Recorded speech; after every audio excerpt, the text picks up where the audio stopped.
పవన్ కళ్యాణ్ దగ్గరికి వెళ్ళారు. అట్లా ఏమన్నా వెళ్ళారు పురంధేశ్వరి దగ్గరికి?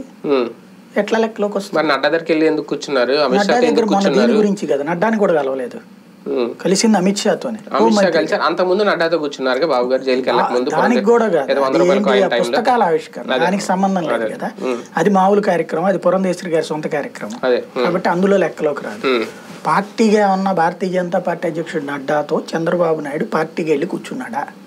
అసలు అపాయింట్మెంట్ అడిగాడా? అడిగితే వీళ్ళు అడిగారు వాళ్ళు ఇచ్చారు, లేకపోతే వీళ్ళు అడిగారు వాళ్ళు ఇవ్వలేదని చెప్పచ్చు. తెర వెనక జరిగేవి అసలు లెక్కలోకి రావు. అంటే వెళ్ళిన సందర్భాల్లో మనకు ముందేం అపాయింట్మెంట్ అనేది తెలియదు కదా.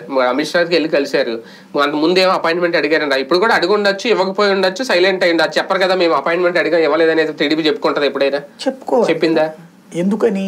నువ్వు ఒక కూటమి కడతానన్నప్పుడు పవన్ కళ్యాణ్ దగ్గర కూడా మనకు ముందేం చెప్పలా, చెప్తున్నారు కదా. అట్లాగా మరి వీళ్ళు కలిశారు కదా, ఇట్లా మేము పార్టీ గురించి అని ఏమన్నా చెప్పారా?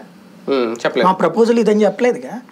జనసేన గురించి ప్రపోజల్ చెప్పారు, సిపిఐ ప్రపోజల్ కూడా చెప్పారు వీళ్ళు. అంటే రాజకీయ రహస్యాలు ముందు బయట పెట్టరేమో. అది రహస్యం ఏంటి? కొండ మీద గోల ఏంటంటే అదేదో కొలపాడు రహస్యం అన్నట్టు. అంటే ఎటు తేల్చకుండా ముందు ఎందుకు బయట పెట్టి అబాస్పాలు? ముందు అసలు ప్రయత్నించాలి కదా. ఇప్పుడు ప్రజలకి ఎప్పుడు చర్చలోకి వస్తుంది?